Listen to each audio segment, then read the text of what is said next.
seringkali bilang bahwasanya semua opini adalah jadi ya itu aja sih dari awalnya. Kalau sudah biasa sudah paham untuk akan hal itu, sebetulnya kedepannya nggak ada masalah juga sih gitu, karena bentuknya adalah opini.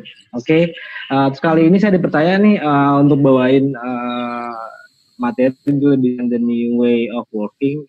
Ini materi yang lumayan gede, kebetulan karena saya kerja di corporate, artinya di perusahaan yang besar, grup yang besar, yang bisnisnya. Jadi beberapa hal nanti akan saya sharing. Pertanyaan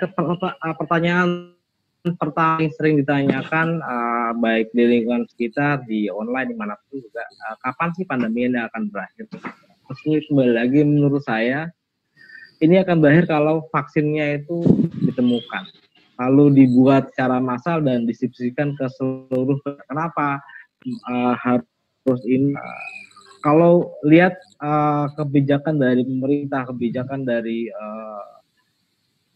otoritas ini selalu berubah-ubah, karena kembali lagi ini hal yang masih baru dan tidak ada satupun yang ahli, tidak ada yang ahli, tidak ini baru yang semua orang ini shock gitu loh. Dan sekarang sudah menjadi global, ya ini harus diatasi secara bersama.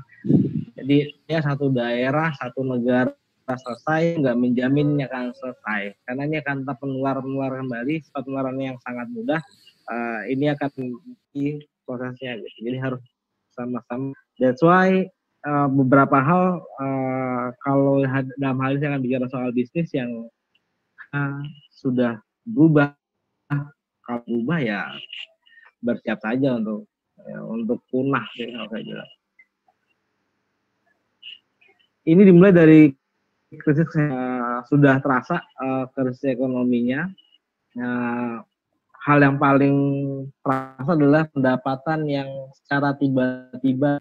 Kalau saya di grup saya kerjaan ini ada hotel, ada resto, beberapa hal kayak pun semuanya langsung terasa di saat bekerja dari rumah, ibadah dari rumah, sekolah dari rumah. Udah di minggu itu, di minggu depan ya sudah kehilangan pendapatan, nggak menunggu lama-lama bulan depan, di saat mungkin industri lain masih bisa work from home. Ada banyak industri yang benar-benar langsung tidak, pendapatannya akan turun 80% daripada yang biasanya.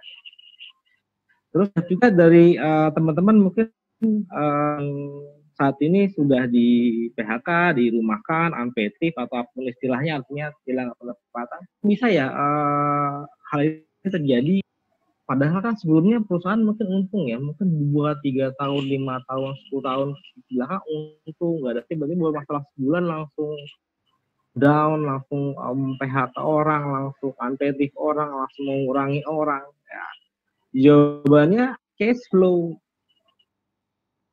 Walaupun hitung-hitungannya ada, tapi uangnya kan belum tentu ada. Dalam bisnis itu kan ada utang piutang, ada Tuhan lain-lain pasti dan macam-macam. Itu yang tidak bisa diduga dan tidak bisa ditarik dalam semua orang, semua industri. Kaitan ini jadi multiple effect, saling menahan. Semua berusaha untuk mengirit, semua berusaha untuk penyelamatkannya masing-masing, menyelamatkan dirinya masing, yang menjadikan cash flow itu seret. Inilah disebut dengan krisis. Akhirnya apa? Ya, akhirnya kalau tidak suka mungkin sebagian dari kita semua.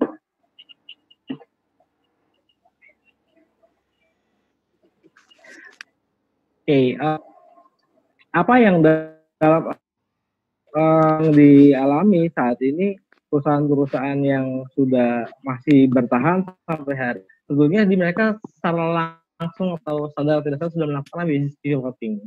Ini sudah melakukan perubahan strategis yang mengarah ya, karena situasinya sudah tidak tinggi. We do something yang anormal, we do something yang nggak sama lagi. Kalau sebelumnya mungkin ada P&L, profit loss, achievementnya berapa, keuntungannya berapa, udah nggak bicara itu lagi, tapi sudah bicara soal ini gimana caranya kita tetap jalan. Jadi survival sudah mulai berjalan sekarang. Gimana caranya mencari keuntungan kesempatan yang tadinya nggak keterpikirkan, yang tadinya tuh mungkin tidak ada, tadinya mungkin kecil sekali. Tanya apapun yang mendatangkan uang itu yang kita ambil. Prosesnya banyak hal yang bisa kita atur produknya juga atau pelayanannya, ada platformnya. Kalau ini bentuknya, kalau ini perusahaan, tapi kalau perusahaan konvensionalnya mungkin tadi yang Pak Wis sudah bilang, ini soal cara kerjanya, ada juga bisnis modelnya ini yang berubah, dalam menggunakan juga berubah, target pasarnya juga berubah. Paling banyak sebetulnya adalah cara kerja pastinya sudah tidak sama. Kalau di industri saya yang paling jelas voting dalam bisnisnya adalah kerjaan sudah tidak lagi sama seperti dulu. Fungsi dan tugas orang itu sudah tidak lagi sama seperti dahulu. Jumlah orang juga tidak sama seperti dahulu gitu. Untungnya sangat beruntung adalah sebetulnya yang sudah menyiapkan ini sebelum ini terjadi. Artinya yang sudah menyiapkan base-nya dia lebih sebelumnya. Yang masih belum online tentunya akan sangat berat sekali. Terus perusahaan yang dari awal sudah sedikit orang, artinya lebih banyak manfaatkan bisnis model sistemnya yang membuat ini berjalan dengan orang itu akan lebih bertahan, yang masih manual sifatnya atau masih membuat padat karya gitu. Misal di sini yang mungkin saya motif, kenapa ada so far yang 2-3 minggu lalu terakhir saya dengar 3.300 tutup ya, tapi bukan benar-benar tutup, entah sekian ratus ribu karyawan yang sudah dirumahkan. Adalah banyak hotel yang secara cash flow-nya tidak siap. Satu adalah cash flow, kedua adalah jumlah orang gitu. Kalau di hotel, kalau buat pemahaman buat teman-teman mungkin yang belum tahu, gampangnya gini. Kalau 100 kamar, banyakkan hitungan adalah satu berbanding satu untuk jumlah orang dan jumlah kalau di umumnya ada satu. Tapi di tempat saya bekerja saat ini sistemnya nggak seperti itu. Dari awal sudah untuk 0.2, artinya kalau 100 kamar itu cuma 20 orang yang kerja. Dengan hotel lain 100 orang. Terus secara organisasi juga itu tidak, secara organisasi juga sudah dirubah dari awal gitu. Contohnya misalnya di saat hotel lain mungkin ada 10 hotel, di setiap hotel ada manajernya, ada apanya. Saya kerja saat ini tidak ada. Contoh misalnya kita punya 7 hotel so far, operasi 7 hotel, tapi itu nggak ada HRD-nya. Itu nggak ada accounting-nya. Di 7 hotel tidak ada sales marketing, semuanya tidak ada. Semuanya menjadi tersentralisasi di bawah. Jadi hanya operasional saja yang ada. Mungkin kalau hotel lain semua nggak mungkin ya, nggak mungkin. Kita sudah jalan 4-5 tahun dengan bisnis yang seperti ini, proses seperti ini ya fine aja gitu. Karena sebetulnya teknologi sudah banyak membantu kita dalam hal perjalanannya. Terus juga target pasarnya juga mulai berubah. Kalau yang target pasarnya itu yang kaum kolonial, orang-orang yang minta pelayanan yang excellence ya agak susah gitu. Kalau masih dari situ, padahal pasar terbesar kita saat ini adalah ya milenial gitu, orang yang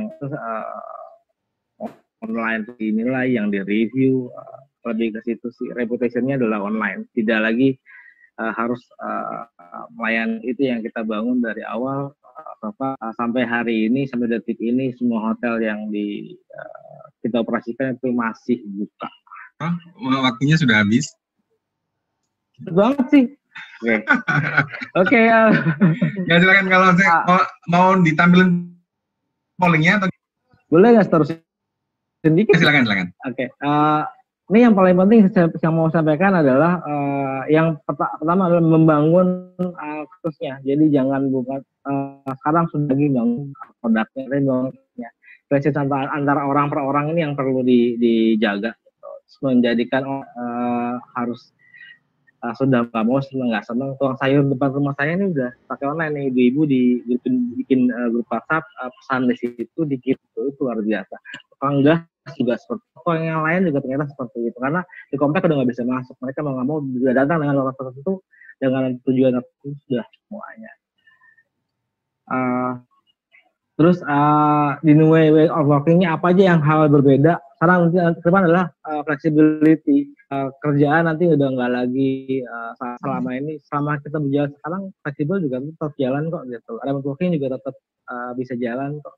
Project nanti akan banyak banget kerjaan yang paruh waktu, kerjaan yang diborongin lah gampangnya. Terus operational change juga sudah mulai berubah, dan harus mau berubah gitu, kayak meeting yang pertemuan yang nggak perlu, laporan report yang cuma bikin ribet, laporan yang harusnya diadakan demi standar, demi SOP itu.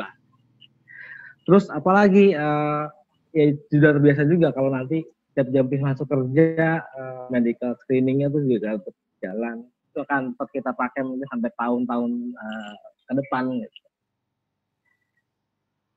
Terus ini yang teman-teman semuanya, baik pencari kerja maupun pertanyaan adalah are your customers okay, check in on them today, they appreciate it tomorrow. Jadi kayak gini, mari kita tetap distancingnya, physical distancing kita jaga, tapi social distancing kita tetap lakukan. Say hi ke klien kita, teman-teman dekat kita, calon rekruter siapapun yang mungkin kita kenal, say hi, baik di LinkedIn, sosial media atau apa, mereka pasti akan mengapresiasinya kapan. Mungkin bukan sekarang agak susah, tapi nanti apresiasi. Mari tetap kita jaga silaturahmi, jaga hubungan baik dengan customer kita. Thank you semuanya, thank you. Om Slam, silakan Om Slam. Dari saya itu aja, terima kasih. Pollingnya di panjang sekarang? Boleh sekarang? Oke. Kita pollingnya dari Pak ya teman-teman, silakan diisi tentang menyikapi dampak dari krisis ekonomi, langkah apa yang Anda persiapkan. Silakan.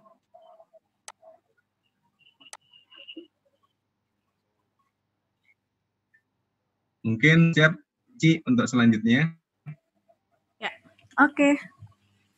Kita sambil lihat pollingnya nih ya. Sudah 60. Oke.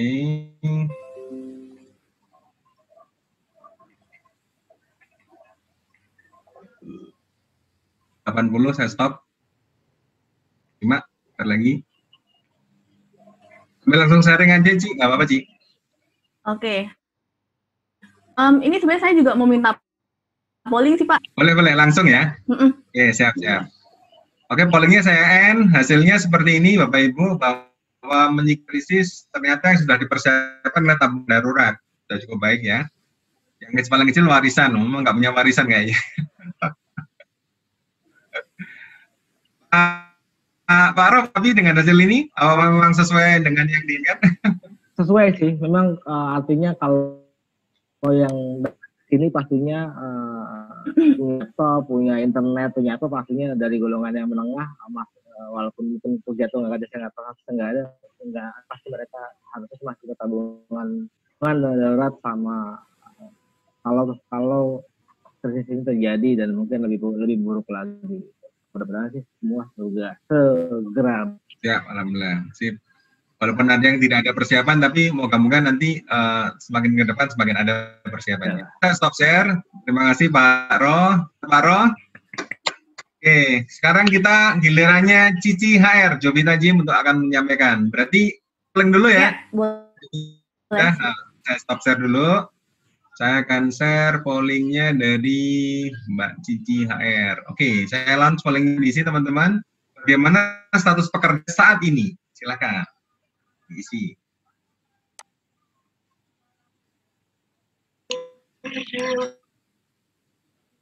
Kalau nggak kerja. Kalau nggak kerja berarti yang sudah kedua atau yang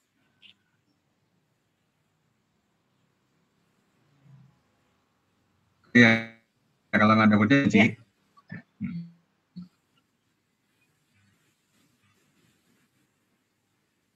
Jadi kita tunggu sebentar lagi. 80% nanti end polling. Alhamdulillah ya, banyakkan yang di poin pertama ya, masih bekerja dan tampaknya akan baik-baik aja. Oke, saya resultnya seperti silakan ditanggapi. Ya, oke. Boleh. Jadi tadi kan ada 3 pilihan ya. Ini cuman aku ngeliat gambaran dari tiganya. Ternyata alhamdulillahnya masih paling banyaknya yang di masih bekerja gitu dan tampaknya baik-baik aja. Ada 65%, 26%-nya yang udah ada kemungkinan berhenti atau bahkan sudah berhenti, tapi at least ada gambaran gitu nanti kedepannya akan seperti apa. Ada persen juga 9% nih ada kemungkinan dan bahkan sudah berhenti kerja gitu dan bahkan belum kepikiran mau ngapain ke depannya. Oke. Bisa share screen-nya Pak ya? Ya, silakan. Aku stop dulu. Silakan. Ya. Oke, udah kelihatan ya Pak ya? Udah, siap. Oke, halo semuanya, bapak-bapak, ibu-ibu, teman-teman yang ada di sini gitu ya, udah kayak mau nyanyi dang. Thank you banget buat teman-teman semua yang join hari ini. Aku tahu di sini kita sebenarnya punya pilihan ya untuk tetap perubahan aja atau mungkin bahkan main Mobile Legend gitu. Tapi somehow teman-teman bisa mengontrol kalian untuk mau lakukan something yang lebih produktif daripada itu kayak gitu. Nah tadi udah banyak banget yang di-oleh Om Roh dan Pak Wis gitu ya, terutama terkait dengan kondisi saat ini seperti apa gitu gambarannya. Nah mungkin bagi teman-teman yang aku di share post di LinkedIn, beberapa kali saya juga sempat menyampaikan hal-hal sekarang kondisinya seperti itu ya, banyak yang mungkin merasa insecure juga dengan kondisi-kondisi saat ini. Thank you banget buat kalian yang masih setia untuk baca tulisan dan tayangan gitu di LinkedIn. Semoga apa yang aku tuliskan juga bisa aplikatif gitu, bisa dan kalau misalkan ada yang kurang nggak apa-apa dikritik aja, jadi biar saya bisa belajar gitu. Oke, nah kalau misalkan kita sekarang personal in karir gitu ya yang akan saya bahas. Mungkin ada beberapa teman-teman yang masih mempertanyakan gitu, makna dari personal in karir itu seperti apa sih? Personal pivoting ini sendiri maksudnya adalah jadi kalau misalkan yang dulunya kita kerja di bidang yang di salah satu bidang gitu ya, misalkan dulu saya kerjanya di bidang HR di perusahaan Farkan, terus kemudian saya pindah ke bidang perusahaan yang lain atau mungkin ke posisi yang berbeda tapi mungkin masih hubungannya nih dengan yang sebelum-sebelumnya gitu. Nah, beberapa hal dalam beberapa waktu yang belum pandemik ini mungkin menjadi suatu pilihan gitu, suatu pilihan ketika kita mungkin sudah merasa mulai jenuh dengan kerjaan yang kita gitu ya, udah mulai merasa kayaknya nih kalau misalkan aku di sini terus gitu, itu menjadi sebuah pilihan gitu. Tapi siapa yang nyangka tiba-tiba si pandemik ini datang gitu ya, semuanya berubah gitu, yang awalnya itu menjadi pilihan sekarang untuk beberapa orang ini menjadi sebuah keharusan untuk mereka bisa survive, keharusan untuk mereka memutar otak, mencari haluan yang lain untuk mereka bisa survive gitu. Nah, jadi ketika the new normal happen, apa sih yang kita tuh sebenarnya cuma punya 2 pilihan gitu. Kita survive, kita menyesuaikan diri, live it, atau kita bahkan die for it. Kita bakal tetap kalau misalkan tadi yang disampaikan sama Pak Wis kan ada tiga, ada yang mungkin ada yang jatuh, ada yang bangkit, ada yang wait and see gitu. Nah, kita tinggal milih nih, kita mau yang mana. Nah, kalau misalkan kita ngomong soal switch karir gitu ya, ketika yang dulu mungkin beberapa HR, beberapa recruiter melihat orang yang karirnya nggak konsisten, tidak seperti yang sebelum-sebelum atau profesinya, beberapa recruiter masih lebih mengutamakan yang konsisten gitu. Tapi dengan adanya saya rasa juga kemarin dengan beberapa teman-teman recruiter gitu ya, ini sudah menjadi sesuatu yang normal juga gitu buat kita para recruiter. Jadi yang dulunya itu dianggap ya dia pengalamannya mungkin sales di rumah sakit dengan sales di tidak gitu ya. Mungkin akan carinya sesuatu yang lebih relevan dengan yang pengalamannya dulu gitu. Tapi kalau sekarang jadi sesuatu hal yang normal banget ngelihat orang yang dulu dia kerjanya sebagai misalkan graphic designer, di masa-masa setelah kan nggak mungkin kita menerima mereka kerjanya di bidang marketing kayak gitu. Nah kalau saya sendiri ngelihatnya, wah ini gambar nih ternyata. Kalau saya sendiri ngelihatnya, ini bisa kita analogikan sebagai sebuah GPS gitu. Kita sekarang apa sih untuk kita bisa survive? Kita harus punya income security gitu ya. Kita harus punya something yang menjanjikan untuk dapurnya bisa tetap ngebul. Nah, ketika destinasi kita adalah dapurnya bisa tetap ngebul, kita tetap dapat income. Let's say itu adalah kita GPS gitu. GPS, kalau misalkan kita nggak bisa nih, kita dari sini, dari A, kita mau ke destinasi ini, tapi ternyata nggak bisa, karena tiba-tiba di tengah jalan ada pandemik gitu ya, tiba-tiba kita kayaknya sih bakal PHK gitu, atau rasanya ini potong gaji, jadi kerjanya udah nggak bisa dapat, misalkan cuma dapat gaji 25%, yang mana nggak cukup untuk itu ya. Kita harus cari tahu kita mana gitu. Kita harus punya GPS yang clear. Kita tahu alternatif way-nya seperti apa. Nah, tahu alternatif way-nya ada dua. Ini langsung to the point aja ya. Ada dua hal yang bisa kita lihat. Yang pertama,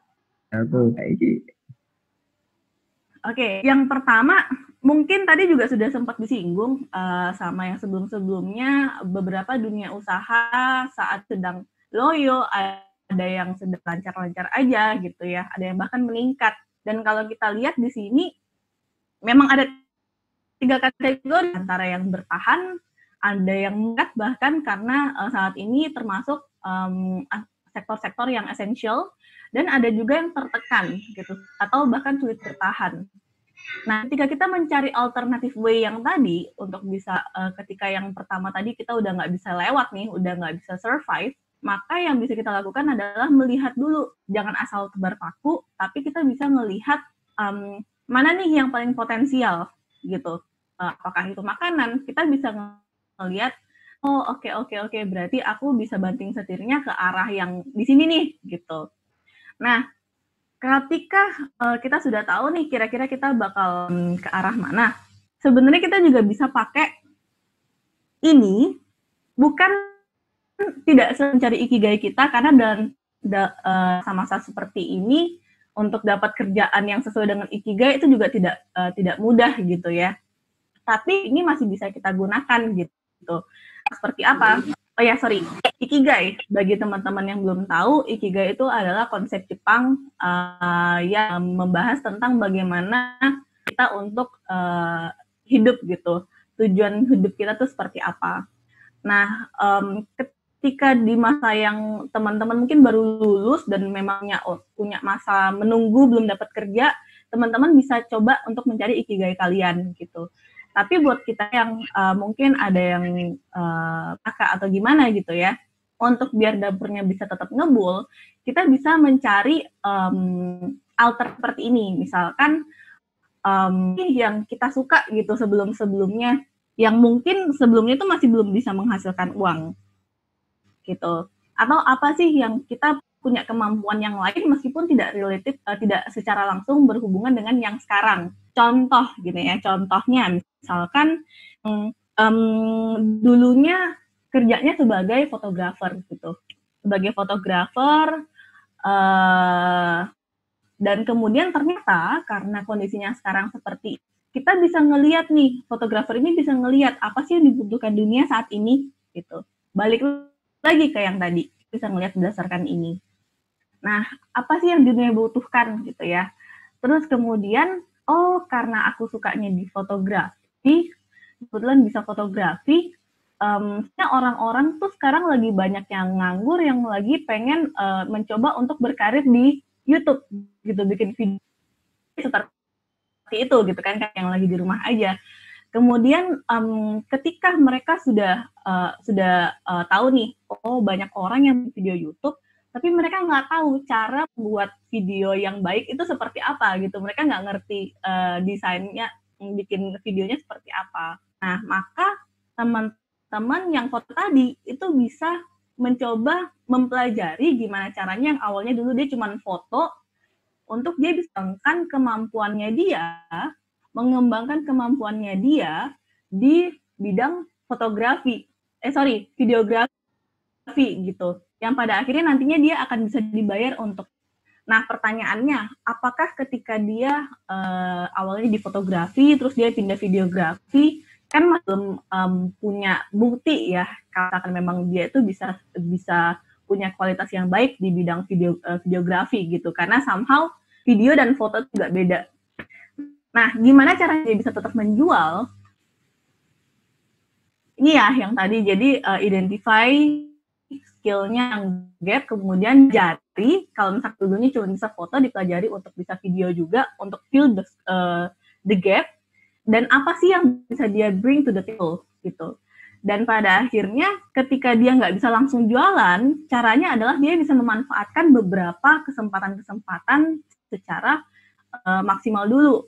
Tidak harus langsung menghasilkan uang, tapi sistemnya bisa seperti, let's say aplikasi gitu ya. Aplikasi itu biasanya orang-orang bakal ada free trial dulu, agar si pemakai, si user ini merasakan experience-nya bagus dulu, baru kemudian mereka subscribe gitu, baru mereka kemudian bayar. Nah, ini yang bisa teman-teman lakukan sebenarnya.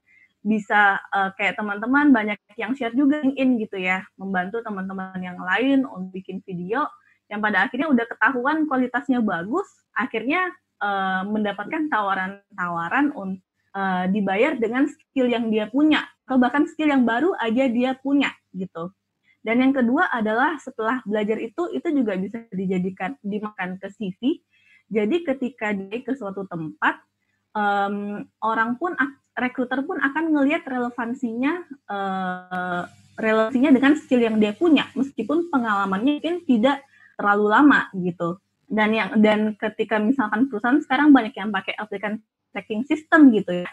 Ketika pakai applicant tracking system, maka kata kunci yang ada di CV itu harus match dengan requirement yang dari perusahaan. Jadi sebisa mungkin teman-teman harus identify target kalian itu kemana, skill gap-nya apa. Jadi belajarnya tidak hanya asal belajar, tapi memang ada target yang jelas gitu. Kemudian bisa dimasukkan sebagai nilai jual kalian. Kayak gitu. Kurang lebih gambarannya seperti itu. Nah, seperti ini. Jadi yang kita ingat adalah sebenarnya limitasi atau batasan-batasan itu tuh cuman ada di pikiran kita gitu, bukan di rumah kita. Jadi jangan jadikan keterbatasan di rumah itu aja menjadi alasan untuk kita membatasi diri kita, karena somehow kita yang punya kontrol. Kita bisa ngontrol internal, kita nggak bisa ngontrol eksternal kita, tapi kita tetap bisa ngontrol apa yang mau kita lakukan, kayak gitu. Oke, segitu aja dari saya. Thank you. Oke, terima kasih Cici. Waktunya tepuk tangan buat Cici HR, teman-teman. Oke, kita lanjut ya. Waktunya banget. Sekarang sudah 11.15. Kita nggak sempat breakout ya, karena first time juga cukup banyak banget.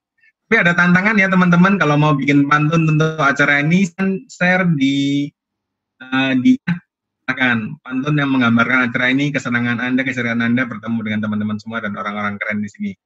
Oke, silakan sambil melihat di berpantun. Kita akan sambut Om Peter Febian untuk next pemain. Bentar, Om Peter, saya akan share saya. Silakan Om Peter. Oke. Halo, selamat pagi teman-teman menjelang siang. Ya, saya pagi. Ya, luar biasa ya. Awal saya masuk LinkedIn, saya cuma ngelihat LinkedIn sebagai sosmed yang sangat dingin. Isinya adalah orang-orang dengan tinggi, jas, dasi gitu ya. Tapi kita semua berhasil mengubah itu. Ya, saya berterima kasih pada teman-teman semua karena kan ini terjadi dan telah memfungsikan LinkedIn sebagaimana mestinya gitu ya untuk saling sama melewati semuanya ini. Oke, teman-teman, kalau teman-teman selama ini mengikuti postingan-postingan saya, ya, teman-teman akan bisa mengambil benang merah. Saya banyak berfokus kepada self, diri sendiri. Maksudnya diri kita, gitu ya.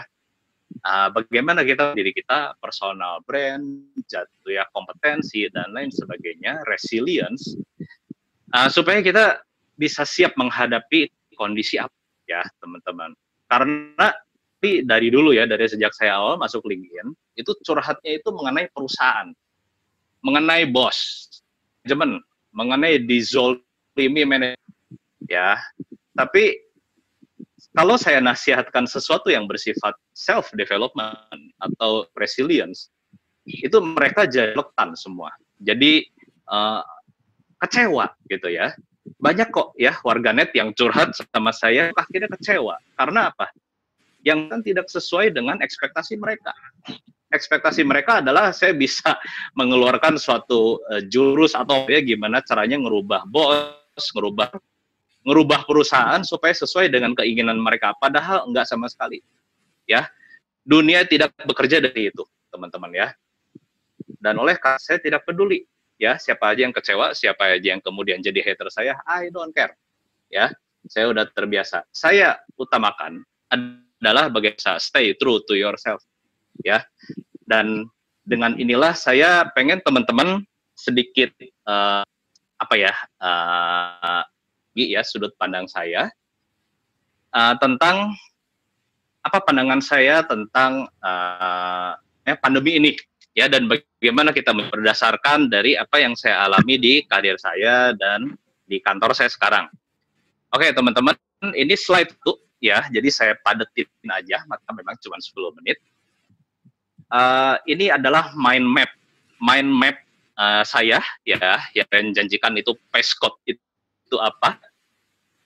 Kita pertama-tama harus melihat dari sudut pandang global dulu, tentang kenapa ini semua terjadi. Ya, jauh belum COVID-19 ini terjadi, ya udah banyak ngomongin tentang VUCA, karir switch ya, tadi kata CCHR, personal pivot. Saya udah ngomong jauh hari dan ternyata ini terjadi, ya. Yang paling kaget adalah ya tadi Pak Wisodo ini ya udah memaparkan. Yang paling kaget dan paling nggak siap arus adalah biasanya mereka yang udah pikirannya itu kegemukan gitu loh, ya. Oh, jabatan saya tinggi gitu ya, kebanyakan cicilan. Nah, ini mereka yang jauh sebenarnya. Tapi di tingkatan operator, blue collar worker ya, mereka itu justru lebih agile dari kita. Karena apa? Nggak ada ya, mau switch ke wirausaha, itu nggak ada gengsi, ya. Dan mereka justru bisa survive gitu loh, ya. Yang selama ini kesulit adjust dengan situasi ini adalah yang mengagungkan silver spoon karir gitu, ya. Karir gua nih silver spoon, ya.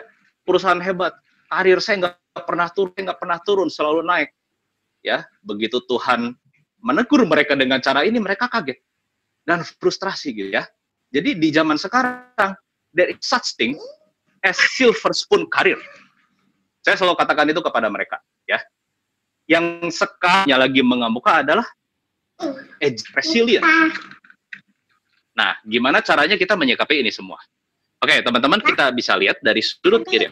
Halo, ini suara anak siapa nih? Ya, oke. Di sudut kiri atas itu ada kondisi VUCA ya. Sebelum 19, VUCA ini sudah mulai menyerang kita, ya. Terus ditambah COVID-19, lalu ditambah situasi geopolitik. Kita tahu bahwa sebelum COVID ini, Amerika dan Cina Daratan itu sudah terlibat perang dagang. Dan ini efeknya ke semua negara, ya. Ekonomi kita susah dan banyak hal lainnya lah, ya. Turun itu semua menyebabkan perubahan besar di lanskap industri, model bisnis, produk, target pasar, ya.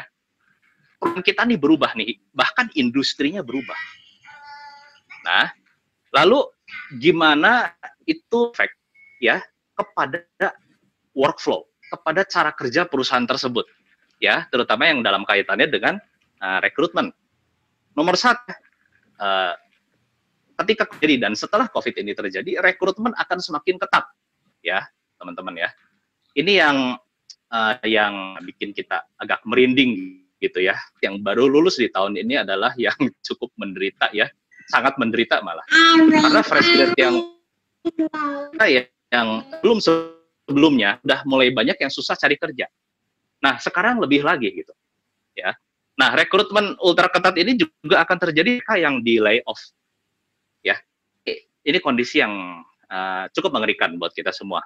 Nah, lalu ada yang poin kedua adalah perampingan organisasi, lean organization. Karena saya berkarya di startup, lean organization ini udah jadi makanan sehari-hari, nggak aneh gitu ya.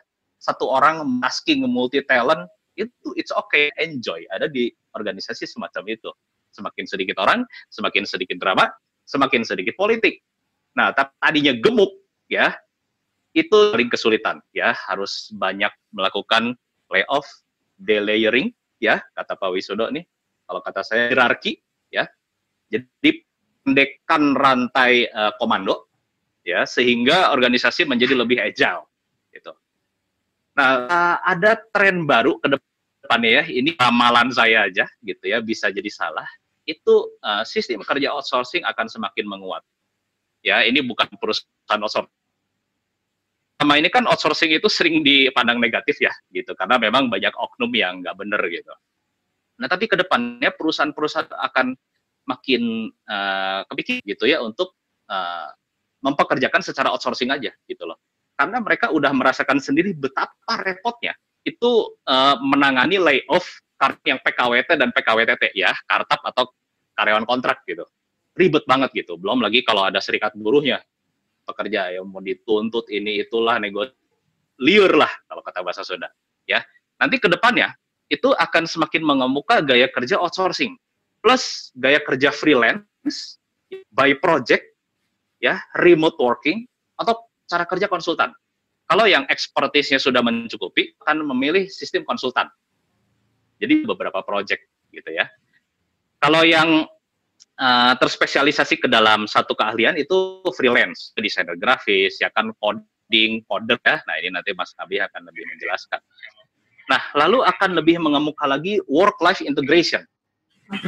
Udah semakin sedikit perusahaan yang bisa menjanjikan work-life balance gitu ya. 9 to 5 itu kayaknya udah makin gak zaman. Nanti muka work-life integration. Ya, mau WFH ini kan jadi work-life integration, ya nggak? Teman-teman banyak ngeluh tuh, ya. Ini malah jadi kerja 24 jam gitu ya di sini itu gitu. Nah, dari sebenarnya organisasi, manajemen kita itu udah bisa mengukur bahwa sebenarnya pekerjaan-pekerjaan yang tadinya bisa dilakukan oleh 10 orang misalnya, ternyata bisa dilakukan oleh cuma 5 orang, ya, karena WFH. Ya, nggak terbuang waktunya sama ini itu yang nggak perlu. Nah, inilah dasar dari perusahaan akan melakukan perampingan dan dehierarki tadi.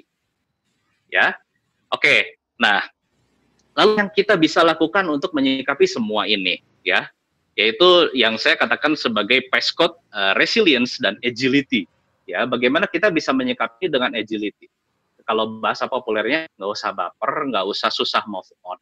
Ya, ini semua kita alami, kita semua sakit, ya. Nggak usah diri yang paling terzolimi gitu. Sikap yang biasanya ini saya kritik ya dalam konseling personal gitu ya, dan mereka biasanya sakit hati gitu ya, terus ngeblok gitu, bodo amat. Yang rugi siapa gitu loh ya. Nah, andai Anda masih bekerja baik-baik aja, karirnya good, tapi kita harus meningkatkan kualitas intrapreneurship kita. Ya, intrapreneurship itu apa? Maksudnya Intrapreneurship itu adalah entrepreneurship tapi yang diterapkan dalam organisasi perusahaan kita sebagai karyawan, ya. Di pengusaha di zaman sekarang itu akan lebih bersyukur kalau karyawannya banyak yang punya karakter intrapreneurship. Maksudnya apa? Ya, pengertian, ya, mudah pengertian itu maksudnya misalnya gini, perusahaan lagi goyang gitu, kapal lagi goyang, kapten gitu ya. Nah, karyawan-karyawan ini tuh mengerti dan malah ikut beri solusi. Itu salah satu contoh kecil intrapreneurship, ya. Kalau karyawan yang pengen cuma jadi karyawan gaji kan bodoh amat ya, mana tuh diajak mikir aja susah gitu loh. Diajak mikir aja susah, apalagi mikirin strategic things gitu, ya. Lalu gimana jika ternyata kita terkena COVID-19, ya? Nah, ini yang lebih diperkuat adalah entrepreneurship dan kemudian networking, ya. Sayangnya, teman ya, entrepreneurship seperti halnya karir, ya, bukan sesuatu yang bisa dibangun semalam. Banyak sekali peneliti karir yang terkena layoff, terkena dampak COVID-19, baru menjalankan entrepreneurship dari nol, gitu ya. Oh, ternyata dia udah tahu apa yang harus dilakukan, apa yang misalnya bikin makanan enak, ini itu, dia punya keahlian gitu ya. Tapi ternyata dia nggak punya networknya selama ini, ya. Ngejualnya susah, nggak punya network lah ya. Tapi ternyata dia juga nggak pernah main sosial media gitu. Wah, ya pusing, ya. Ini yang paling pusing gitu loh. Yang paling pusing itu sebenarnya adalah yang nggak tahu harus dibuat gitu ya sebagai entrepreneur. Lalu nggak ada network, nggak ada kenalan, karena selama ini keasikan kerja gitu ya, perusahaannya baik-baik aja. Dan kemudian nggak memanfaatkan teknologi dan sosial media. Wah, ini yang paling terdampak ya sebenarnya teman-teman. Tadi Pak ada cerita, tukang sayur aja sekarang online. Ya, itu tukang sayur keliling gitu ya. Kalau yang saya pegang kan tukang sayur, beneran tukang sayur gitu ya, berupa apps gitu. Tapi kurang lebih prinsipnya sama gitu. Nah, ini semua membawa dampak ya kepada dunia rekrutmen. Nah, nomor satu ya, ke depan ya, itu recruiter akan lebih mencari mereka yang saya sebut, atau Elon Musk sebut, itu sebagai expert generalis. Generalis itu apa? Expert adalah mereka yang punya kompetensi utama, ya, tapi juga punya beberapa kompetensi pendukung yang dibutuhkan untuk memperkuat kompetensi utama. Nah, tadi CCHR sudah menyebut, ya, kebetulan itu bidang yang saya jalankan selama ini. Saya motret dari tahun 92, tapi harus mati-matian belajar video editing. Nah, sekarang eranya video, ya, karena semua orang udah bisa motret dengan bagus banget gitu ya. Lalu apa bedanya saya dengan orang lain, ya? Supaya saya bisa tetap mengikuti, saya harus belajar video editing dan itu susah banget, ya. Karena cara kerja orang video sama cara kerja orang fotografi itu beda.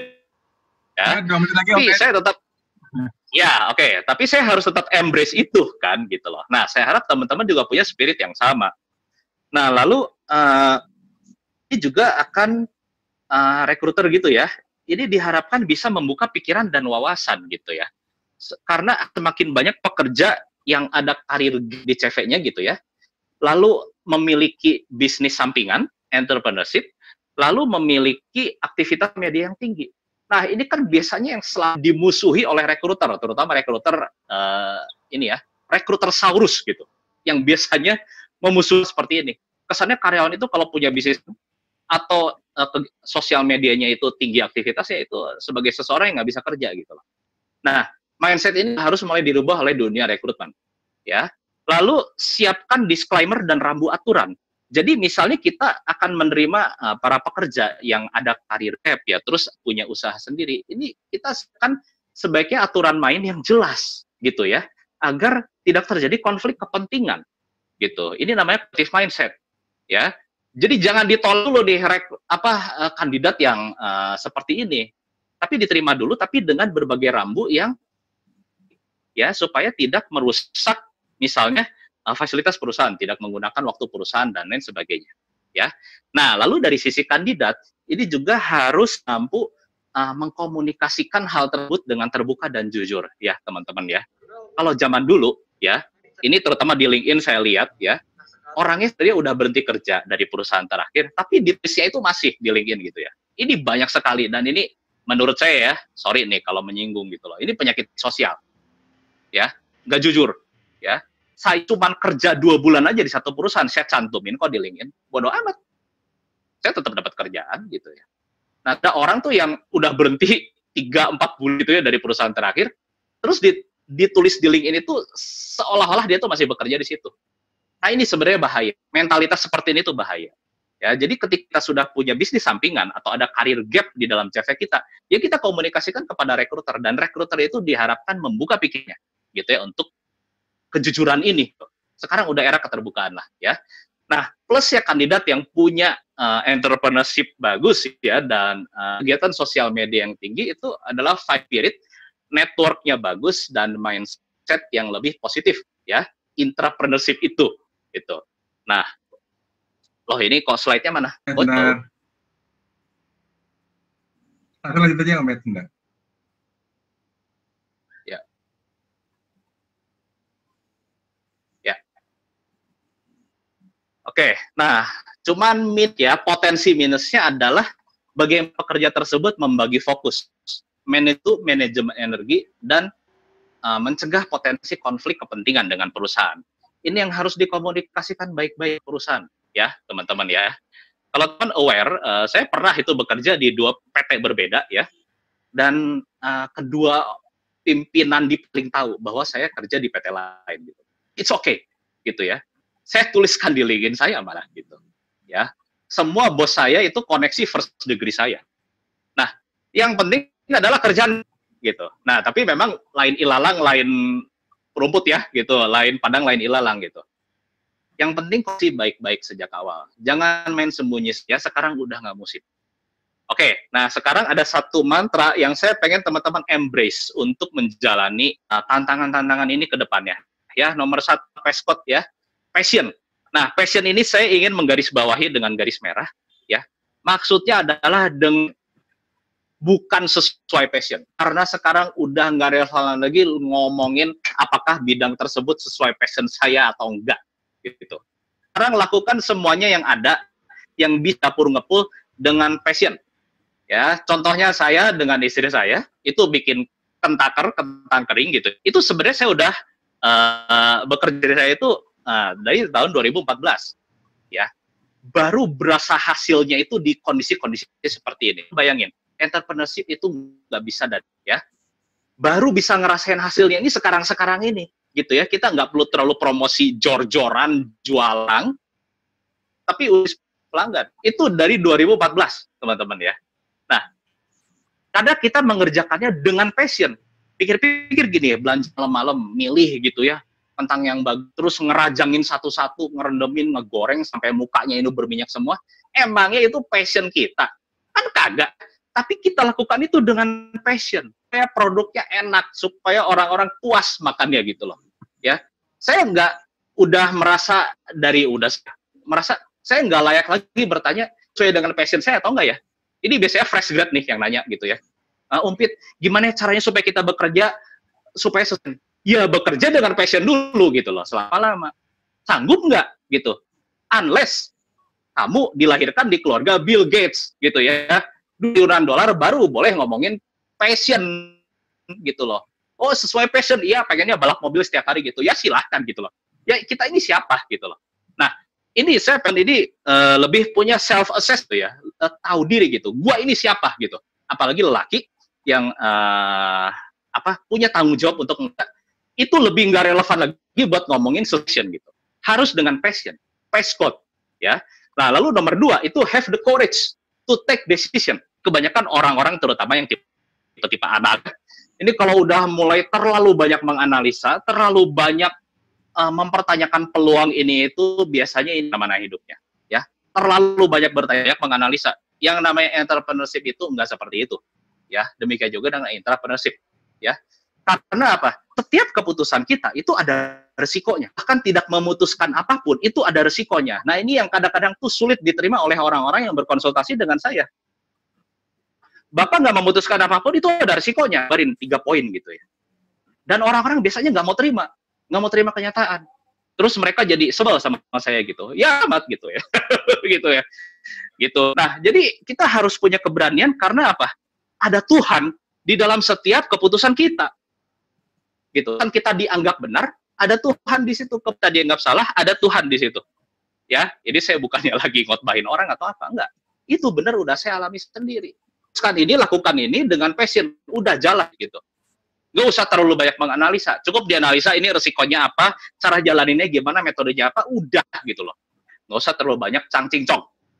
Oke, ketiga itu adalah determination. Determination ini adalah dedikasi, fokus. Kalau kata Muslim itu istiqomah, ya, tekun gitu loh. Karena apa? Karena kalau kita gagal di masa transisi ini, itu akan lebih menyulitkan kita setelah pandemi ini berakhir. Setelah pandemi ini berakhir, lanskap industri ini berubah total. Ya, teman-teman ya. Nah, di masa-masa transisi ini, mumpung justru ini saat yang tepat untuk apa ya, mengambil keputusan yang tepat gitu. Apapun itu sesuai dengan Anda, ya, teman-teman ya. Jadi sedang berapi-api menawarkan asuransi MPLM, enggak gitu ya. Tapi maksudnya adalah gini, lakukan self assessment ya, apa kelebihan kekurangan kita, lalu analisalah dengan tepat gitu loh, peluang-peluang yang ada. Ya, dan jalankan PACE code ya, passion, determination. Nggak usah terlalu banyak takut, nggak usah terlalu banyak cincong, nanya, menganalisa, lakukan aja gitu, yang pur-ngepul ya. Karena apa? Keluarga butuhkan keberanian kita. Bukan analisa kita. Analisa nggak bikin perut anak-anak kita kenyang. Ya, gitu. Saya pengen teman-teman lebih embrace perubahan tren ini gitu ya. Lalu ke depannya karyawan kontrak atau karyawan tetap PT, PKW, TT lah apa itu semakin nggak relevan, teman-teman ya. Perusahaan akan gimana caranya supaya lebih efisiensi. Jadi teman yang bermimpi untuk menjadi karyawan tetap, terus kalau di PHK dapat pesangon ini bla bla bla gitu ya. Ya, sebelum sakit hati. Oke? Jadi pesan saya, ini mungkin waktu saya udah habis. Ya, ya selanjutnya gitu ya. Kurang lebih gitu ya, teman-teman udah menangkap pesan utama saya dan diskusi-diskusi selanjutnya silahkan japri ke saya atau lewat. Terima kasih. Teman-teman Oke, makasih Peter. Kita lanjut langsung aja ya, karena waktunya kita sampai jam 12. Nanti kalau misalnya dilanjutkan, nanti bisa kita minta izin sama Om Ari. Oke, sekarang Mas Nabi silakan. 10 menit strict ya, Mas. Apa? Benar. Share screen ya. Polling saya gimana, Coach? Setelah ini nanti. Nanti. Oke. Pollingnya Mbak Peter dulu. Ngopi dulu, oke. Nah, bentar. Silakan teman-teman. Polling dari saya. Isi polling dari Om Peter. Sambil nanti nunggu, kita lihat hasilnya nanti ya. Sekarang diisi. Sudah selama tidak memiliki kesibukan produktif yang pekerjaan utama, atau benar-benar baru kepikiran untuk membangun sekarang setelah terkena PHK, masal atau unpaid leave. Nah, bagi yang silakan. Mengapa Anda selama ini tidak punya kesibukan produktif lain di luar pekerjaan utama? Pertanyaannya. Kalau pertanyaan dibalik gimana? Kenapa Anda punya kesibukan di luar? Ya nggak apa-apa, masuknya di sini. Ya, kalau saya. Jadi saya mau tahu mental blocking ya. Saya punya kegiatan di luar, nggak bisa ngikut dong polling. Boleh, nggak apa-apa kalau boleh. Nggak apa-apa, tenang aja. Orang punya kegiatan gimana? Pilihannya cuma nggak punya. Ya udah nggak apa-apa, nggak usah ikut. Kalau yang kegiatan produktif ya berat kalah gitu ya kan. Ini yang masalah adalah yang selama ini saya soroti punya mental blocking. Untuknya daripada shift. Nah. Oke. Saya akan hasilnya seperti ini, Om Pet. Silakan. Ya. Ini hasilnya. Selain energi dan waktu ya. Ya oke. Memang ini gampang-gampang susah ya gitu ya. Tapi saya cuma mau singkat aja tuh gagasan kepada teman-teman semua. Ketika kita berinvestasi uang, kita akan mendapatkan uang. Ya, ketika kita berinvestasi waktu, mendapatkan waktu juga.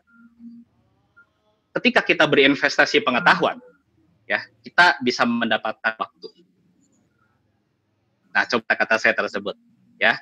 Saya tidak mau membahas secara mikro, kenapa teman-teman sanggup atau nggak sanggup memanage, tapi intinya adalah semuanya diupayakan, ya sebenarnya. Ya. Terima kasih. Bentar, ya. Lanjut Mas Nabi, silakan. Ini sudah screen saya ya. Ya. Ya, terima kasih Pak Slamet. Angka Sam. Tadi ya sudah dibahas, Peter, ya tentang mindsetnya, trennya ya, bagaimana PKWT tidak relevan. Kebetulan di kasus saya memang sudah tidak mengenal PKWT dan kawan-kawan itu. Nah, mana kita mengatasi sektor baru gitu.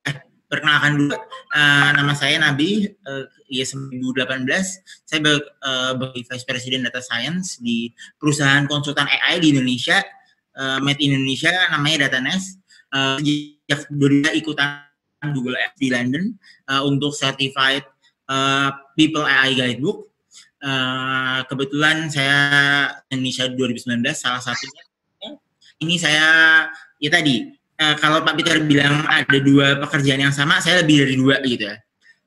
Sekarang prediksi European Code tadi tentang prediksi distribusi pengungsi Suriah ISIS ya ke Eropa dan analisis dampak ekonominya kayak gitu. Saya sedang nulis, terus ya saya kalau bagi teman-teman yang lihat LinkedIn saya, iklan rekrutmen, iklan produk ini saya bekerja sama dengan saya lagi kontrak endorsement dengan sebuah perusahaan bisnis khususnya di bidang financial dan marketingnya Fine Report, bisa free download kalau setiap itu saya posting gambar ada free downloadnya. Dan ya selain itu saya bukan sebagai trainer dan konsultan. Jadi kerjaan utamanya cuma 2 hari seminggu.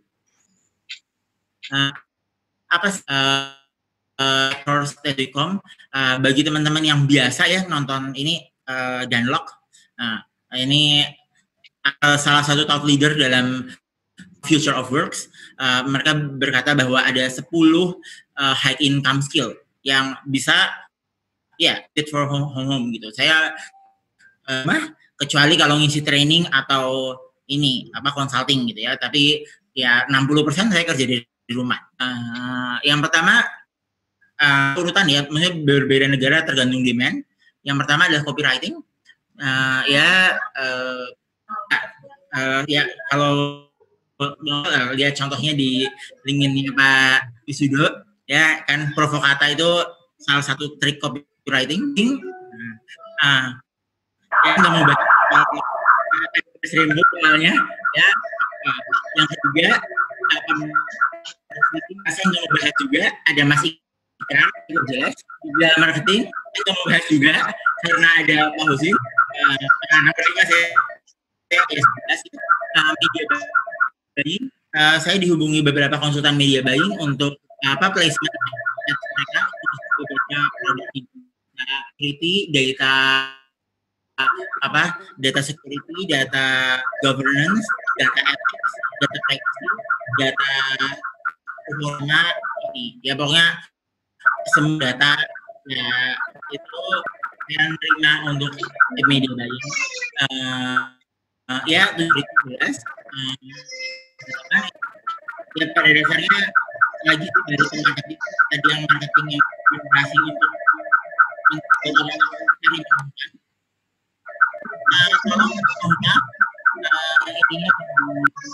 mute dulu.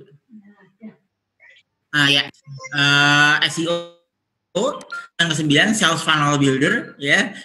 Gimana caranya kayak tadi saya nggak jualan sendiri, berapa ya mungkin teman-teman yang punya training ya mereka jadi asosiat di banyak tempat ya kan, yang melakukan sales funnel adalah dari trainingnya gitu ya.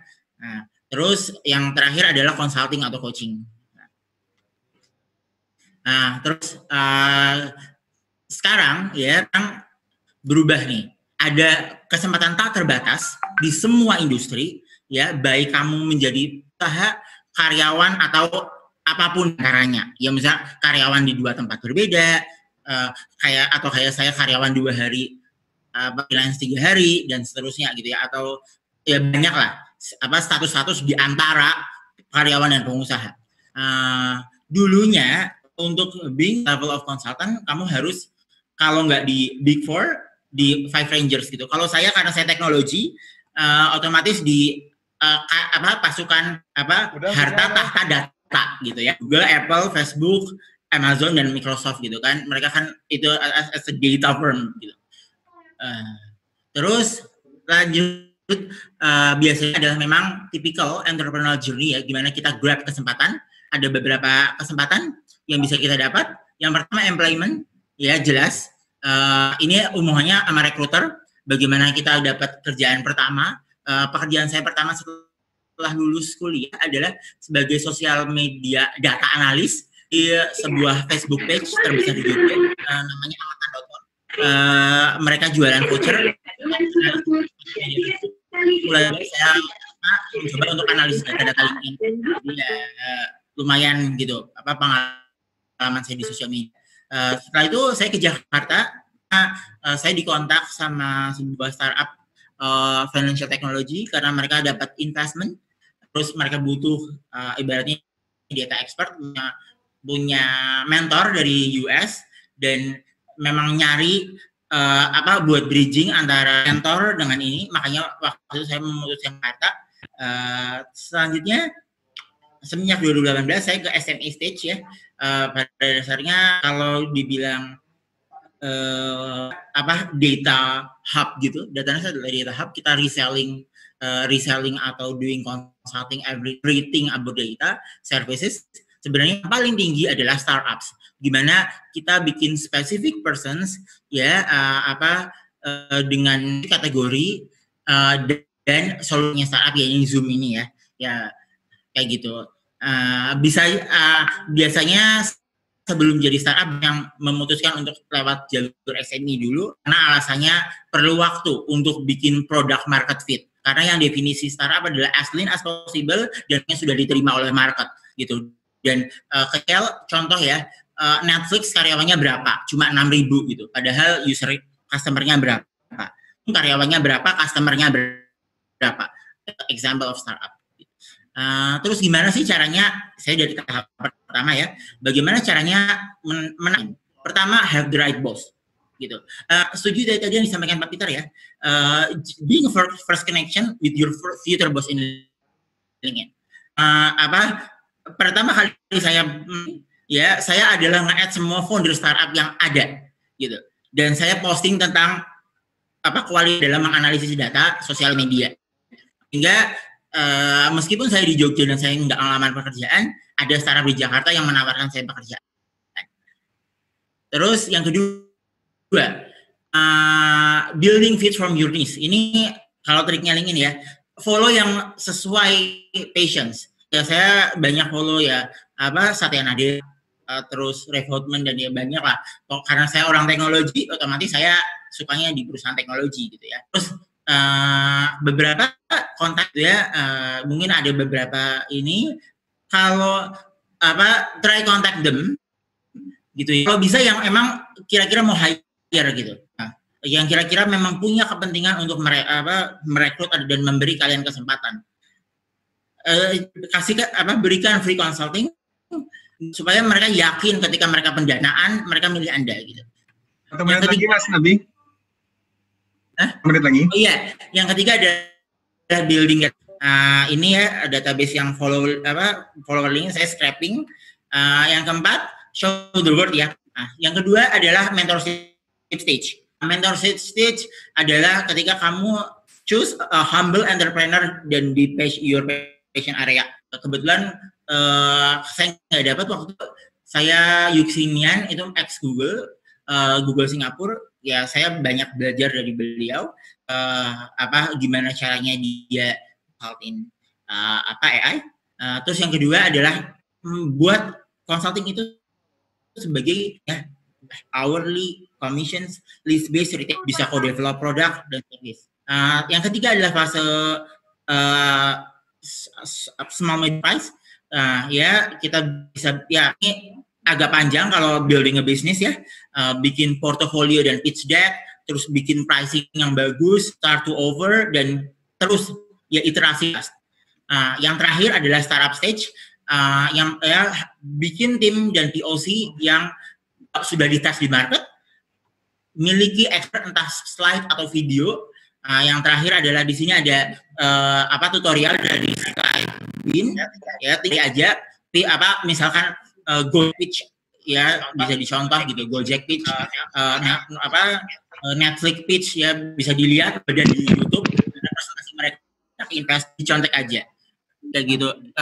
Sekian dari saya, kurang lebihnya mohon maaf. Wassalamualaikum warahmatullahi wabarakatuh. Terima kasih Mas Nabi, tepat waktu. Kita masuk teman-teman, kita akan mendengarkan paparan yang tadi tentang komunikasi the new normal oleh Mas Ari. Mas seorang konsultan dan juga founder dari Ideas Consulting. Dia juga direktur di sebuah company. Nanti dia kenalin sendiri ya, Mas. Jadi salah satu direktur di public speaking-nya punya Tantong Yahya. Silakan tepuk tangan buat Mas Ari sebagai salah satu sponsor sehingga sini semua kejadian. Baik, Mas Ari. Bismillahirrahmanirrahim. Assalamualaikum warahmatullahi wabarakatuh. Assalamualaikum warahmatullahi wabarakatuh. Salam, Pak.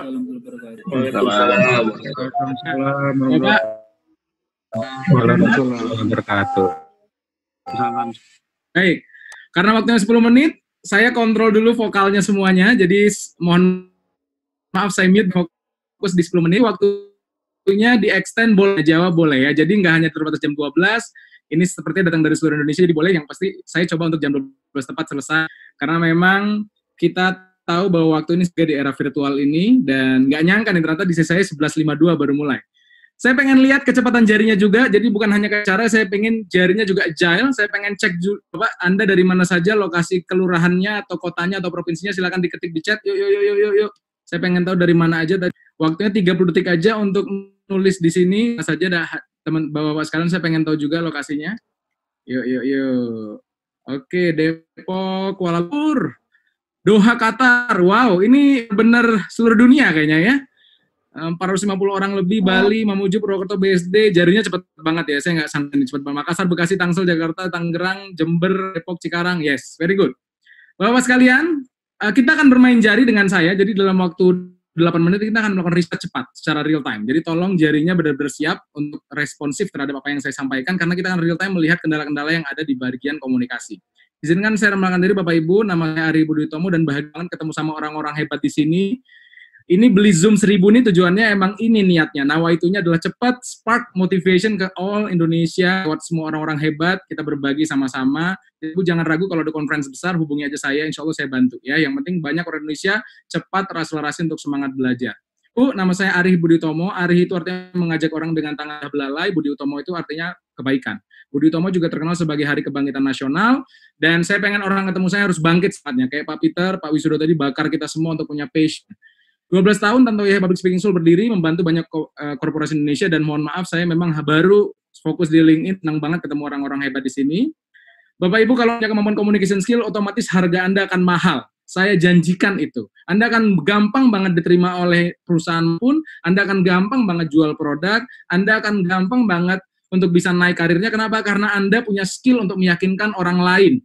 Bapak Ibu sekalian, di virtual ini nggak ada ampun. Anda akan semua harus tampil di Zoom, harus bicara, harus nanya, harus ngasih pendapat waktu meeting.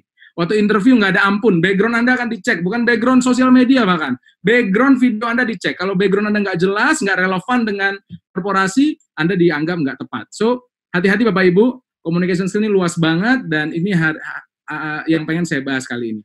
Tapi ada satu hal yang disampaikan oleh Einstein. Einstein bilang gini, kalau saya punya waktu 1 jam untuk menyelesaikan sebuah masalah, maka 55 menitnya akan saya pakai untuk memikirkan problem apa sebenarnya yang terjadi, dan 5 menit untuk solusi. Saya pengen Bapak Ibu, kita coba untuk mencari problem utama yang ada di kita saat ini, karena waktu kita cuma 8 menit lagi, saya minta waktu 3 menit, kita langsung cek problem yang muncul di kita. Dari seluruh dunia, dari Doha, Qatar, Kuala Lumpur, Depok, Jambi, semuanya kita kumpul. Saya minta Bapak Ibu bikin agile. Kalau jarinya agile, coba, saya pengen cek dulu dong di kamera. Keluarin jempolnya. Di situ ada fitur reaction. Reaction jempolnya bukan di kamera, tapi pakai fitur zoom. Ada jempol. Bisa nggak coba? Jarinya dibikin agile, bisa nggak? Fitur jempol. Coba, ayo cari jempol. Bisa. Oke, kita langsung keluar ya. Sip. Kan raise hand ya, ini ada yang raise hand ya. Jempol itu reaction, keluarin jempol di situ bisa ya. So, Bapak Ibu sekalian, saya akan coba satu aktivitas ya. Aktivitas ini agak beda dengan Pak Wisudo lain. Saya akan pakai bukan polling dini, tapi saya akan pakai menti.com. Bapak Ibu sekarang coba buka browsernya, Chrome bisa apapun, buka menti.com. Kemudian nanti akan langsung ketemu angka tempat mengisi kolom seperti ini. Langsung aja diisi angka ini, 634346. Secara real time, saya akan tunjukkan Bapak Ibu apa saja yang terjadi pada diri kita. Saya ulangi, saya hitung selama 3 detik, masuk ke menti.com, masukkan kode 634346. Akan muncul pertanyaan pertama. Oke, siap-siap ya Bapak Ibu ya. Ini waktu singkat, saya akan stop share di sini, akan saya langsung pindah ke menti.com, kita akan langsung lihat apa yang terjadi di sini. 10 menit waktunya. Apa yang Anda harapkan 10 menit? Oke, growth mindset, insight. Udah dari Pak Wisudo, growth mindset udah diingatkan. Pak Peter juga udah bilang untuk punya page. Mbak Cici juga udah bilang, Cici HR, untuk kita fokus kepada hal-hal yang kita lakukan saat ini, bahkan bisa marketing juga. Insight, oke. Kaya raya ya, jadi 10 menit langsung kaya raya. Doa ya Pak, doa aja ya. Doa kepada Tuhan Yang Maha Esa, banyak berdoa, banyak bertobat, mudah-mudahan bisa makin kaya. Growth mindset, oke, very good. Saya 5, 4, 3, 2, 1, thank you. Yes, sudah mengisi hampir 50%, cukup lah ya, nggak nyampe 50% sih, cuma 162 orang. Oke, nggak apa-apa. Yang penting saya udah dapat bahwa pengennya. Sip. Yang kedua, Bapak Ibu, fokus pertanyaan kedua, langsung siap-siap. Pertanyaan kedua adalah, Bapak saya pengen tahu Bapak Ibu pada saat pandemi ini masih apa aja kerjanya? Tahu, coba tuliskan, itu ada pilihan. Selain karyawan, mungkin Bapak Ibu juga bisnis online, atau Bapak Ibu juga bikin blog atau copywriter ya kata Mas Nabi tadi, ternyata copywriter itu dan public speaker itu dan juga apa tadi itu mahal ya. Freelancer, kegiatan nambah, jangan dong, kegiatannya apa maksudnya selain kegiatannya apa aja? Karyawan, freelancer, masih karyawan, bisnis online, work from home, good. Sudah 20% juga. Kerjaannya rebahan. Mudah-mudahan dapat hidayah yang rebahannya, minimal jadi konten kreator atau bikin sosial media yang bisa nge-grab orang-orang untuk diajak kolaborasi dan lain-lain. Very good. Lanjut Bapak Ibu, kita ke pertanyaan ketiga. Pertanyaan ketiganya ini Bapak Ibu, kita lihat. Bapak Ibu, kira-kira kemampuan komunikasi F ini mau digunakan untuk apa sih di masa pandemi ini? Mau dipakai apa? Jualan, interview supaya masuk kerja, naik karir, meyakinkan bos, jualan sama selling sama ya. Virtual meeting supaya makin tertata menyampaikan pendapatnya. Oke, branding, negosiasi, very good. Menjadi beda, build networking yang solid, keren banget. Meyakinkan bos, cari customer, yes. Paling banyak jualan ya. Oke, baik jualan produk maupun diri. Saya tahu untuk maksudnya jual diri dalam hal melamar pekerjaan dan lain-lain ya. Maaf nih Mbak Cicinya ketahuan. Baik, kita lanjut masuk ke pertanyaan terakhir, Bapak Ibu, terakhir, tolong jujur yang ini ya, yang terakhir, ini riset terakhir. Yang terakhir adalah ini. Apa sih kendala terbesar Bapak Ibu di new normal ini? Kendala terbesarnya apa? Saya pengen apa kendala terbesar Anda? Apakah waktu makin terbatas, gugup? Waduh, masih ada yang gugup ya? Ya. Mispersepsi. Bapak Ibu ya, meeting offline aja sering salah paham, apalagi online. Itu kebayang. Kalau meeting offline aja masih banyak orang gugup, apalagi online nih depan kamera. Waktu terbatas, oke, very good. Thank you banget Bapak Ibu, thank you banget tidak bertemu langsung, yes. Banyak yang gugup juga nih, oke. Thank you, sudah terjawab. Dan saya akar masalahnya, jadi saya akan bisa melakukan cepat Bapak Ibu, apa yang bisa kita bahas. Saya simpel aja Bapak Ibu, kita sepakati dulu bahwa ada di Megasif itu kita stay at home, berada di empathic society saat ini, kita makin, Pak Wisudo cerita tadi, makin peduli sama ojol, bisa menyentuh hati ojol dan masyarakat sekalian dibantu Pak Wisudo di sana, dan kita ingin menyampaikan Bapak Ibu, bagaimana caranya, saya ingin menyampaikan skill yang namanya, skill terbaru yang ada di new normal, namanya individual. Sekarang Bapak Ibu, semua ada di tangan kita, kita yang harus banyak belajar dan praktek semua skill ini. Apa aja skill yang dibutuhkan Bapak Ibu? Lengkap Bapak Ibu. Listening skill nomor 1. Dengerin jualan, nggak jangan langsung jualan, tapi WA dulu tanya kabarnya. Apa kabar Pak? Boleh. Gimana Pak? Gitu. Jangan, kalau nggak dijawab, jangan dikejar. Tunggu moodnya bagus dulu, WA-nya dibalas, baru kita tekan. Telepon, kalau minta ada waktu tanya telepon. Bapak punya waktu saya telepon Pak? Misalnya ada waktu, telepon dengan kondisi yang udah kita kondisikan, cara kita berlatih selling juga bagus, style listening juga bagus, sehingga ini keren banget. Yang kedua, kita harus banget, kalau misalnya kita pengen masuk perusahaan, kita harus belajar cepat, kita harus tahu culture perusahaan, bahkan perusahaan besar, saya dulu 7 tahun dia, jangan-jangan culture-nya udah berubah. Ya, saya juga menggarap Telkom saat ini, culture-nya jangan-jangan udah berubah lagi dengan kondisi saat ini. Harus cepat banget beradaptasi dengan culture baru dan baru. Jangan-jangan berubah semua. Kemudian identity personality dari bos kita harus tahu nih, gimana beliau nih, karakternya dominance, influence, harus cepat banget ngebaca, dan melihat dia senangnya atau senangnya data, atau senangnya detail. Nah, harus deliver ide. Nanti saya akan ngasih tips ini aja Bapak Ibu, gimana cara deliver ide. Harus jago juga mental game tadi, gugup ini di mental game.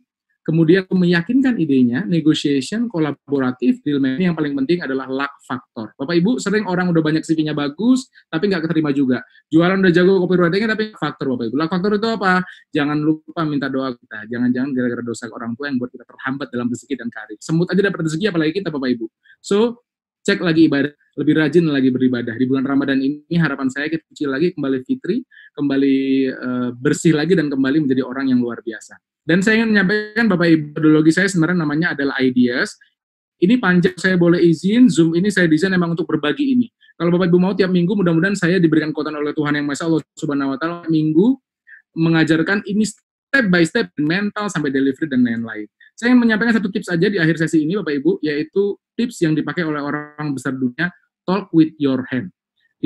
Di Richard Edwards, pakar komunikasi dunia, dibilang orang besar dunia itu bicara, tangannya itu bergerak. Bahkan kalau dicek Bapak Ibu, ternyata orang-orang dulu kalau ketemu di hutan atau di gua, yang dilihat tangannya orang berbahaya atau orang yang secure atau aman. Dilihat tangannya megang batu atau megang sayur.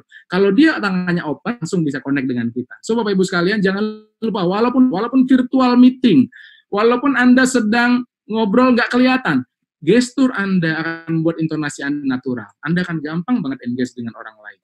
Bu, survei 18 menit dari TED Talks, dia cek berapa banyak movement, ternyata orang yang populer itu 465 movement Bapak Ibu, 18 menit.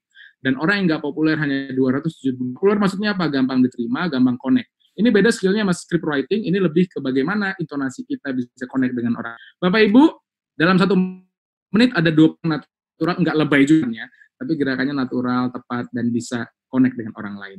Ini satu tips saja yang saya pengen sekali saya bagikan tips lain, tapi waktu sudah jam 12 ya, waktu saya sudah 10 menit, saya ingin sampaikan aja tadi pesan dari Pak Peter, mental game, inner power, vision. Vision itu adalah sesuatu yang terlihat oleh kita, jelas terlihat, dan itu membuat kita passionnya jelas. Mau walaupun pandemi, kita tetap terus bisa bergerak, bisa terus Instagram live, LinkedIn juga punya komunitas yang besar, ada apapun kita bisa berbagi untuk orang lain. Berbagi terus, karena lihat, saya yakin Bapak Ibu, saya 7 tahun selalu jadi MC, padahal dulunya saya di radio di Jogja, kuliah di UGM, saya selalu jadi MC profesional, sudah di RTV One, Trans 7, dibayar mahal, masuk Astra, saya nggak pernah digaji jadi MC, 7 tahun saya berkarya di Astra, begitu keluar langsung dikasih saham sama Pak Tanto Yahya dan jadi direktur. Itu cair energinya.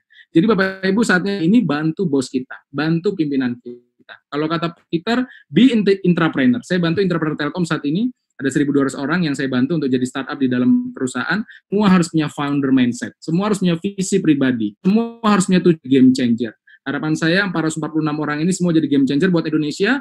Visinya jelas karena pesan tadi, gantungkan visimu, cita-citamu setinggi. Walaupun jatuh dia tetap di antara bintang-bintang. Bapak Ibu semuanya bintang, Bapak Ibu semuanya adalah game changer. Miliki mimpi besar, jangan terkena pandemi, berani untuk tumbuh dan berkarya. Kalau Bapak Ibu hebat, anaknya lebih hebat lagi. Amin Bapak Ibu ya. Terima kasih atas waktunya, saya sudah 10 menit. Dan saya izinkan, walaupun saya hangkel, saya izinkan untuk dipakai sampai jam 2 pun boleh Bapak Ibu. Kalau mau tanya jawab, karena pasti semua pengen nanya Pak Wisudo, mulainya nanya background-nya, nanya kesehatannya. Saya kembalikan lagi kepada Anggal, thank you banget Pak Peter dan lain-lain. Silakan. Oke, terima kasih tepuk tangan buat Pak Sari. Teman-teman lain semua itunya. Unmute semua. Kita apresiasi bareng yuk.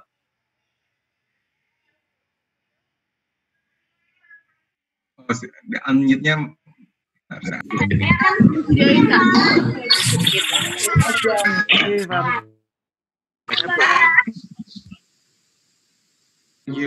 Thank you for sharing, Pak. Thank you, Pak Ari, sharingnya. Terima kasih semuanya. Thank you. Banget. Terima kasih semuanya. Terima kasih. Seru-seru. Terus kalian kalau Oke teman-teman, Terima kasih semuanya. masih ada waktu. Mas Bagas itu kalau ada tanya silakan. Kapan lagi bikin acaranya, Pak? Halo, kalau masih ada yang ingin bertanya panelis, kita persilahkan. Masih ada kasih ya 30 menit mungkin boleh untuk tanya jawab. 30 menit kalau ada tanya jawab silakan. Kalau ada pertanyaan langsung bertanya aja. Silakan. Boleh ke Pak Wisudo, boleh ke Pak Naf, ke Mbak Cici, boleh ke Pak Peter, boleh ke saya, tanya apa saja Pak. Ayo yang duluan. Boleh juga. Silakan. Biar tidak semuanya izin tanya KRSN baru izinkan. Tanyanya via chat aja kali Pak. Boleh. Saya akan baca pertanyaan via chat ya. Mas Ari, polsnya mau dikeluarin nggak Mas? Nggak usah. Sudah lengkap. Riset-risetnya udah lengkap di Menti ya? Banyak yang masih gugut gitu. Kalau misalnya meeting kali atau mau nanya bosnya gitu, gugut gitu tampil. Ya. Ayo, kalau ada pertanyaan langsung chat aja Pak. Boleh, silakan. Kita extended boleh 30 menit. Silakan Uncle-nya ya. Ya. Ada pertanyaan dari Pak Zulfikar, Mas Ari bisa lebih tentang listening.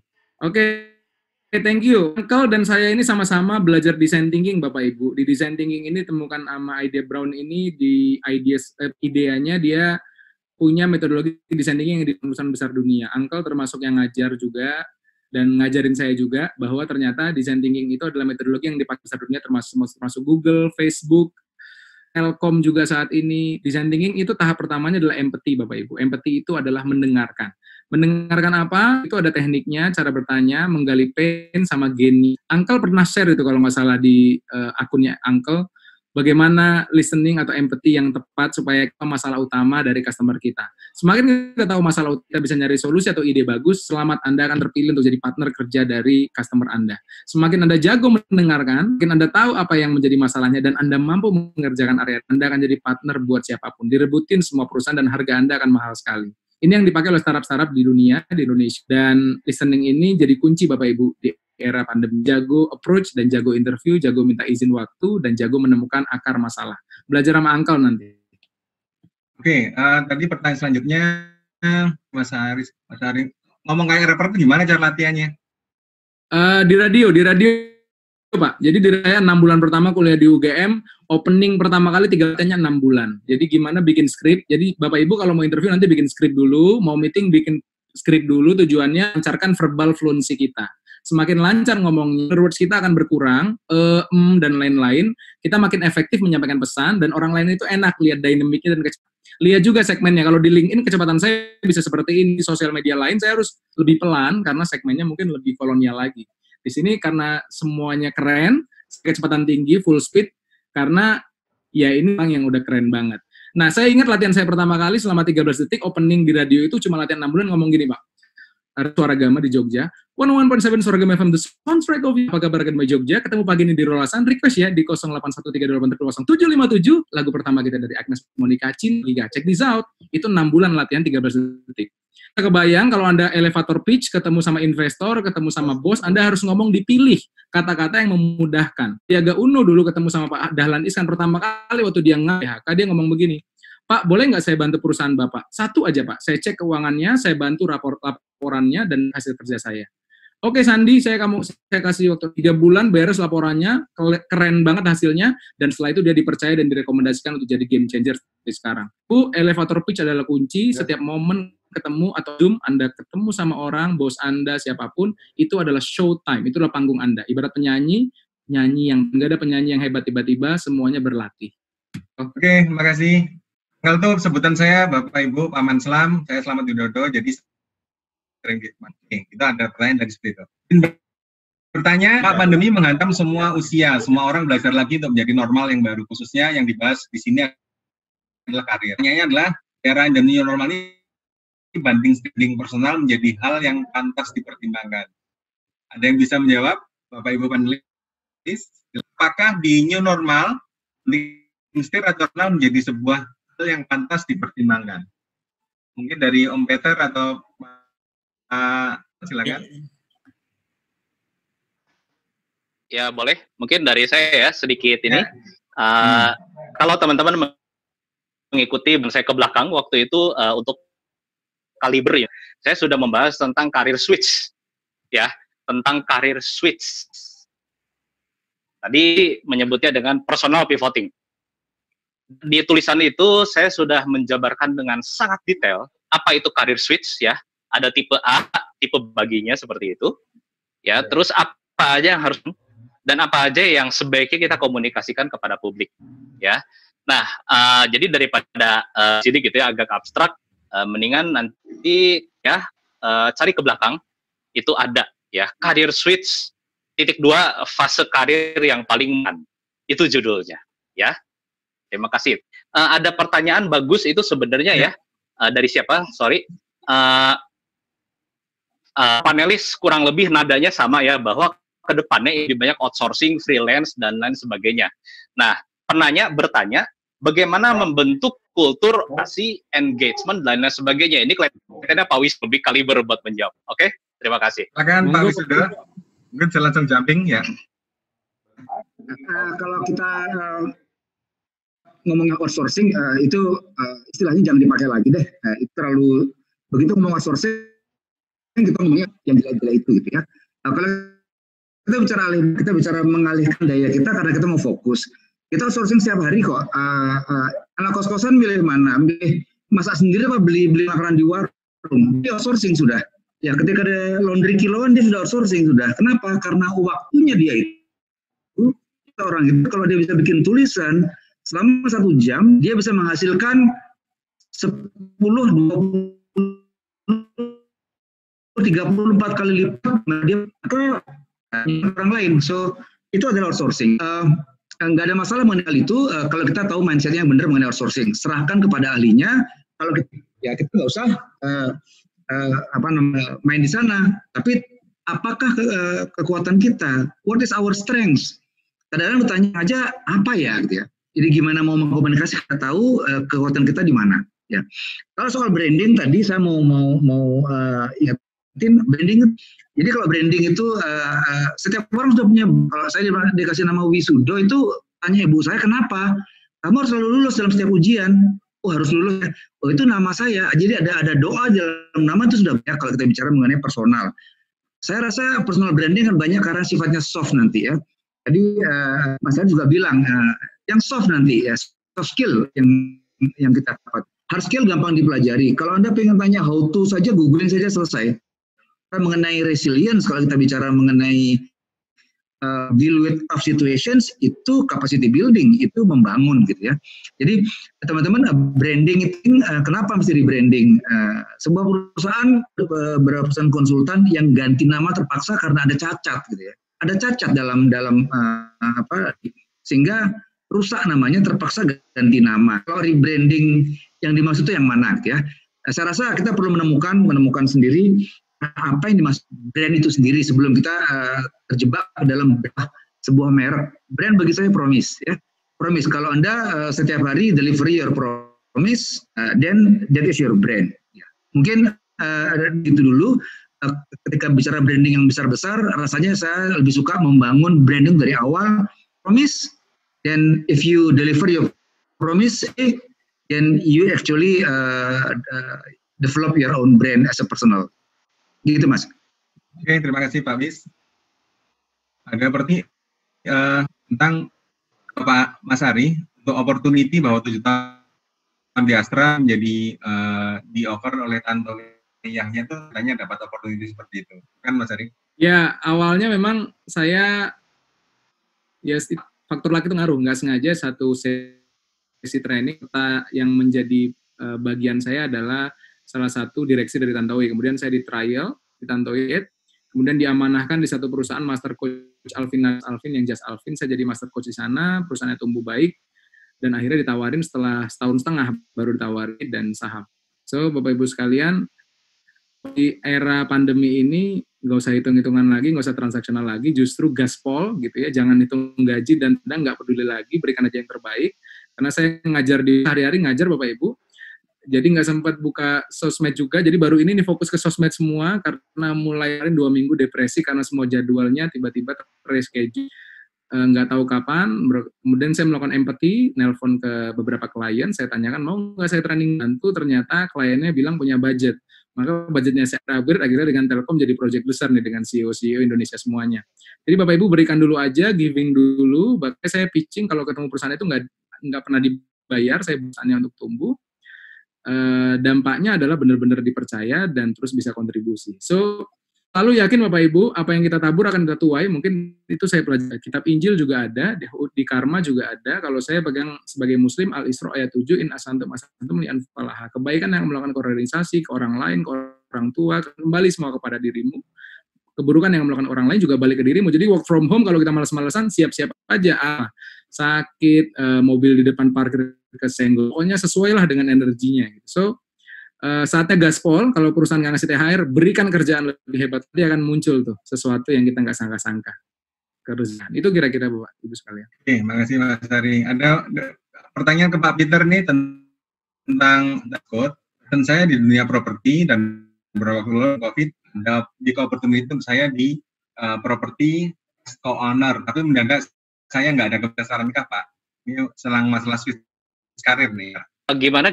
Sorry Coach. Pertanyaannya ya, passion saya properti dan waktu lalu jauh sebelum COVID ini ada pick opportunity untuk saya di properti. Tapi mendadak saya nggak ya. Mendadak. Ya, properti. Maksudnya propertinya lagi nyungsep gitu ya sekarang di COVID ya? Mau masuk tapi nggak punya keberanian nih Mas Andi ini. Atau Mas Andi bisa silakan. Iya, gimana tuh maksudnya nggak ada keberanian? Maksudnya pengen masuk ke properti atau gimana? Atau saya bingung ini. Mas Andi ya, masih ada kan orangnya? Saya mungkin nambahin Pak Peter. Ini masalah passcode ini sebenarnya bukan properti. Pak Peter. Iya. Survei di Telka, bahan baku dasar orang jadi game changer itu tadi passcode itu Pak, passion Pak. Jadi nyari orang punya passion itu nggak mudah.